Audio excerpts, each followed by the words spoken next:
Special falooda, खजूर juice, basundi, lassi, पेंड्याचं Vijapur वे सोलापूर।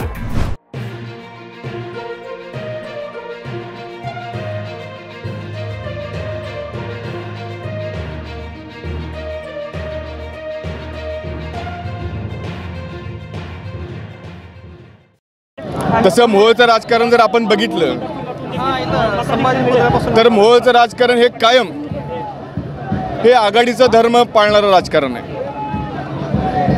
गेल्या निवडणुकीमध्ये आपण बघितलं तर प्रत्येक निवडणुकीमध्ये एक आघाडीचा धर्म म्हणून आम्ही कायमस्वरूपी काँग्रेसचे उमेदवार त्या ठिकाणी पाठिंबा नुसता दिला नाही, परंतु मतदारसंघातून जास्तीत जास्त लीड देण्याचा आम्ही त्या ठिकाणी प्रयत्न केलेला आहे। तर यावेळेस देखील सुद्धा एका विकासाच्या मुद्द्यावर आम्ही या ठिकाणी निवडणूक लढतोय, कारण गेल्या 4.5 वर्षामध्ये आमचे नेते आदरणीय अजितदादा पवार साहेब यांच्या मार्गदर्शनाखाली आदरणीय राजेंद्र पाटील साहेब, आदरणीय यशवंत माने यांनी या तालुक्यामध्ये भरघोस निधी त्या ठिकाणी आलेला आहे।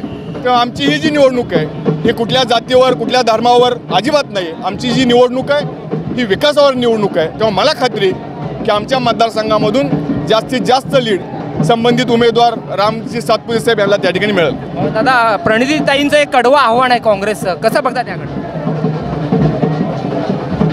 जरी त्यांचं कडवं आव्हान असलं तरी सुद्धा माझ्या मोहोळ तालुक्यामध्ये तसं फारसं फरक पडेल असं मला वाटत नाही, कारण माझा मोहोळ तालुका हा पहिल्यापासून बाबूराव अण्णा असतील, शहाजीराव पाटील साहेब असतील, संभाजीराव गरड असतील यांच्या विचारानं चालणारा तालुका आहे। तर पहिल्यापासून या तालुक्यानं राजेंद्र पाटील साहेब यांच्या आदेशानुसार यांच्या मार्गदर्शनाखाली संबंधित कुठलीही निवडणूक त्या ठिकाणी पार पाडण्याचा प्रयत्न केलेला आहे। त्यामुळे यावेळेस सुद्धा आम्हाला त्या ठिकाणी यश मिळेल।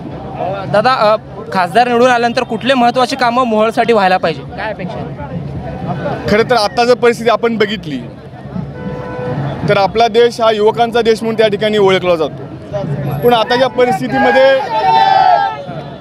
परिस्थितीमध्ये माझ्या मोहोळ तालुक्यामध्ये सगळ्यात महत्त्वाचा मुद्दा हा बेरोजगारीचा आहे। त्यामुळे आमचे जे उमेदवार आहेत त्या उमेदवारांना मी सांगितलेलं आहे की आपली जी MIDC सगळ्यात मोठी आहे सोलापूर जिल्ह्यातली, ती माझ्या मतदारसंघामध्ये, ती माझ्या तालुक्यामध्ये।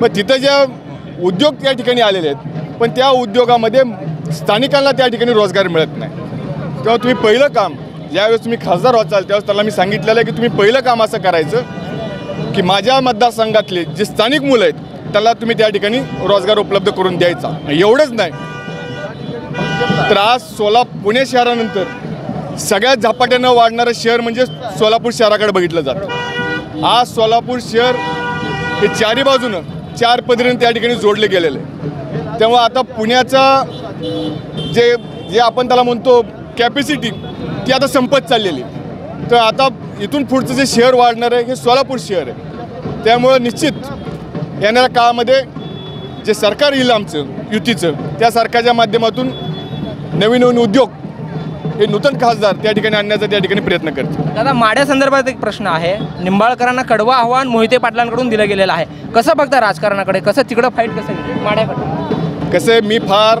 छोटा कार्यकर्ता आहे, मी तालुका मर्यादित काम करणारा कार्यकर्ता आहे। मोहिते पाटील साहेब हे जिल्ह्याचे नेते आहेत, त्यांच्या बाबतीत बोलणं मी एवढा मोठा नाही आहे, पण ही निवडणूक आहे, निवडणुकीमध्ये मतदार कुठला त्या ठिकाणी मुद्दा घेऊन मतदान करतील हे आज सांगता येत नाही, परंतु त्यासुद्धा मतदारसंघाची परिस्थिती अतिशय चांगली आणि तिथूनसुद्धा आमचा महायुतीचा उमेदवार हा विजय निश्चित होईल।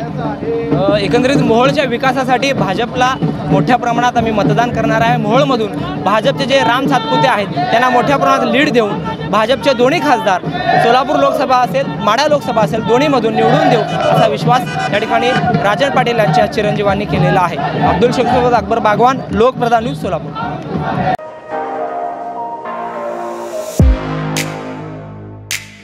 खास सोलापूरकरांसाठी विजापूर वेस परिसरात अफसान फालुदा अँड मस्तानी, आमच्याकडे मिळेल स्पेशल फालुदा, मस्तानी, खास रमजान सणासाठी खजूर ज्यूस, बासुंदी, सीताफळ ज्यूस, स्पेशल लस्सी, स्ट्रॉबेरी मलाई, ग्रेप्स मलाई असे विविध प्रकारचे ज्यूस, कुल्फी व फॅमिली पॅक आईस्क्रीम ही फॅमिलीसाठी स्वतंत्र सोयी, स्वच्छता आणि उत्तम सर्व्हिसला प्राधान्य।